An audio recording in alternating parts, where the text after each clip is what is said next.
akkam jirtu fayyaa keessanii daawwattoonni fi kabajamtoonni eebbaaf beekoo irra jirtanii beekoo amma maal goone beekoo Beekootiin guddikoon isaa ilaalan. Ittumnaan isaan dhagaa ilaalan. Gadi ilaalan waan ta'eef beekoo mana keessaa gadi ari'annee irraa ayyuun koo bunaa kaa'aa jirti. Maaliif beekoo maraachuun qaba. Nama maraachifni misla nanaasisee akka mana isaatti akka argitanitti nanaasise anaan. Maaliif hojjettan ana akkasii yaanneen ture. Inni garuu akkasina godhasee too yaannee maaliif mucaa kooti mucaanan jaalatu mucaanan baay'ee kabajuudha waan ta'eef ara beekoo mimmaansaa boochisee mana kana deemuu qaba. Na gargaartaati immoo. Beekoon akka inni. Beekoon sukkaara bituu ba'ee buna danfisna deebiif jenneetu. Kottu goesina kottu urgeeffadhaas nama amanni nu urgeeffadhaa nu urgeeffadhaa. Akka amma isaan booda beekii keenya kan nu dhufa inni yaanna. Maaliif ture garuu maal beekatu ture mu. Oye, vera.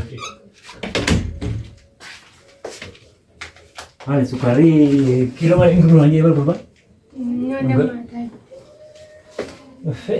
Maka ayyuu komo ani kan mamatti yuko kabaja keessanii fi sin kabaju fan ture malee kanarraan hin turuu hin danda'u.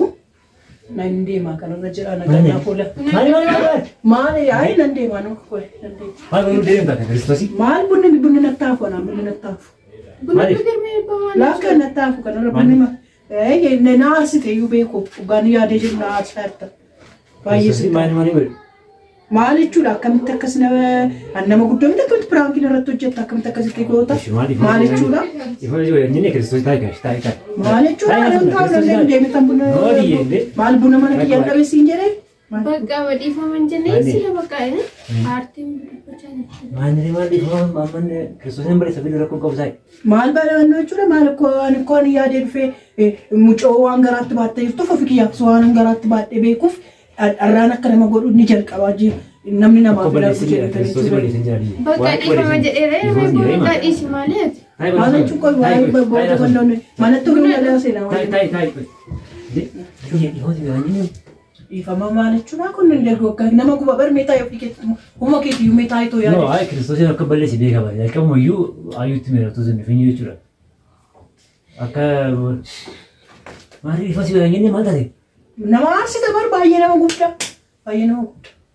Rakkoon qabu viidiyoo nan balleessa waan ta'eef wanni hin kakkaatti. Maal jalqaba sila waan nuti turre kolfaa turte hoo maali? Teessee malee yaadattee nan deemaa. Takkaama bakka jechuun taatee takkaa balleessite bakka erga takkaa badeemu. No, ay balleessaan gosa wanni miti dhugaadha balleessin jira Kiristoosii garuu ani dhiifama si godhan inni sila maal ta'e? Sagalee bakka fuudhee dhiifama hidhiin bakka. Adi. Maal jechuudha maal koo nama guba bari irri nama guba tokkoffaan ulfarratti akkamitti qoosu waan qoofamne irratti qoosta lammaffaa waan akkasiin godhe. Akkoo balleessiras hin jira garuu bakka dhiifama naa godhe maal ayyuu maali? Maalin godha beekoo? Waan godhu wallaalee. Adi. Indeeman ta'e amma bunni maal dafee amma daakuu duwwaa taate. Maa gadi namni immoo ishee sammuu eebbooti. Ciraayyuu eebbo baadhee dhufu ganna dha barkoo roobni roobee balleessaa guddaa akka balleesse nan beeka sababni isaa maali haala adiyyee nan beeka kottutti jechuun nan balleesseera garuu immoo ta'eera waan ta'eef rakkoon qabu viidiyoo waan nan jedhu garuu bakka adiyyee ifaan gote rakkina hin qabu tole garuu viidiyoochi hin postotamu amma dileetii nan godhu balleessaa dhugaa amma faayibu na biratti baasitu dileetii godhe. Maal jechuudha waan akkasii akkamitti dirlee waan nu godhamu. Ay, ati garuu maal Kiristoos jalqaboo nuti balleesseera. Nama guba bara akkamitti hojjettu oggaa akkamitti qoofama akkamitti qoosta waan akkasiitiin ani kwaayyuutti hin jaaniin bilbilisittan bilbilisiin si gaafadhe achi si gaafadhe innaan rakkina isaa hunda natti himtee maallaan jettee kanaaf viidiyoo chodoosi ilaalaa jiru dafiitu dallatti. Dallatti. Ishii nan balleessa rakkoo qabu inni bakka wanni dhiifama nu godhaa ishii akka bifa kanaan akka wanni jechuun qabdu Kiristoosii. Leedi ani ko barnama kam caalaatti inni wanni si yaadee ta'e gaa. Anoo kana si amanee ni miti odoon si amanu baadhee biyya sanii kuteetoo qilintoodha shiroo meedaa dhufa. Qilintoo galtee? Indora shiro meedhaan fa'aa si'annochu baadhee doosee baadhee. Ay sirriidha kun gora guddaa akka ta'e nan beeka garuu amma bar sama waa'ee viidiyoo nan balleessa rakkoon qabu kiristoos itti hangeen haati balleessa rakkoon qabu garuu amma kan jechaa rakkoo akkasii na taa'uu kenna namoonni natti hin tolle malee. Waan ofii fokkam goonu. Bakka isa rakkoon qabu. Nan balleessa viidiyoo dhugaa. Baasi tude. Adallatamu. Adam beeramu fiinyichi dhugee garaan kun hammaate. Si hammaate miti. Nan balleessa dhugaa.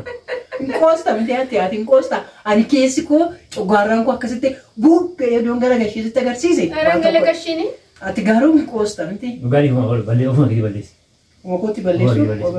Barbaadeen keessaa balleessaa manaa gitamni tokko. Kamirraa sii balleessu kam sii balleessu. Adii yaa'e dhugaanii mana balleessi. Ijji keenya immoo arguu qaba gaafa balleessuuf jettu. Diree godhaa. Kiristoos yaa'e yaa'ni koo akka ta'etti mufatu mura wali. Sababni isaa viidiyoo naafu malee ani akka ittiin maqaa ibsu hin jee. Jimma koo achisi waan yoo inni piraankii jechuun koo iyyuu hin ture. Adii. Dillan nama wal goonaree. Maal kolfitii kun immoo. Maali isin qosaartumu?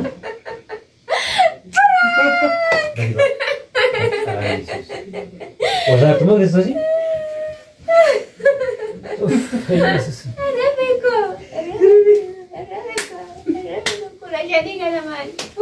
Sukkaara kee dhibba galii? Sukkaara qabu bitee dhufe. Amsooti biroo nutti ammoo Maalillee bidirba midir jetteetti ishee. Waan lafarratti hojjetame waan namni isaan keessa taa'an immoo adii inni taa'ee bakka dhuguma Kiristoos baay'ee rifatee ta'a. Arreeda garuu yaa garuu piraankii gochuu. Piraankii gochuudhaaf si yaadne malee jechuudha. Garuu wantichi nama naasisuus nama aarsus garuu piraankiin kan nama gochisuus nama aarsus qabamtee. Kaameraan keenya moo misti mana kana keessa barbaaditu gaafa argattu isaan booda feenuun koyyuu naa dhuftu. Mee barbaadatu kunoo achi gubbaarra. Kun hojii hayyuudha hojii hayyuudha kun hojii hayyuudha.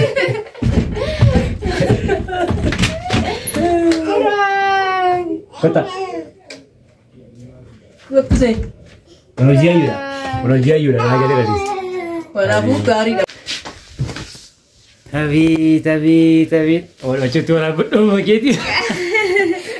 Wannoo keessan deebisu keessan miti gaammas. Si wayyaa siin sadan keenya keessatti. Qochitti nuuf godhamee nuuf godhitu akkasitti jechuudha. Feenu. Feenu. Kan koorra kan keessantu yaala. Kan koorra kan keessantu. Ammas inni nalatti deeffachuu keessa egaa. Adiyyeen baay'ee aarti.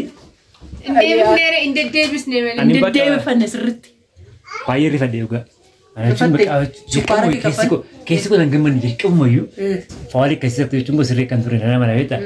Amma mosa isaan deematti bakka nasumadhumaa bakka wannoo ittiin jee. Gadi baatee nan dawwalii kana yaadne seennee. Seeggannee, siif baafannee, ideeffannee. Isa immoo na barsiise hayyuudhuma. Hayyuun na barsiise. Maaliif hooyyette hayyuuni waan lafarratti hojjetamee lafamarratti namaa kaffalamuu qaba.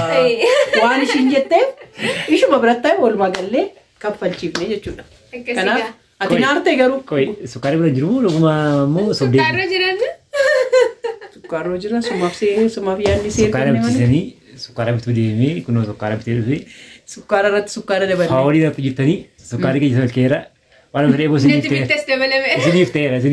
Kanaalee kana subscribe godhaa. Like godhaa. Jajjabeessaa isiniin jennaa. Sirriitti. Eebboo ittiin guddisaa jedhe. Eebboo ittiin guddisaa kanaalee eebbooti waan ta'eef sirriitti kunuunsaa subscribe godhaa. Share godhaa. Ani eebboo. Ani jalqabaa aareen ture. Dachaan amma sirratti baay'isuu dandeessanii waan akkasiitii waa wadheefu siifatu. Nagaan tura baay'ee. Baay'ee.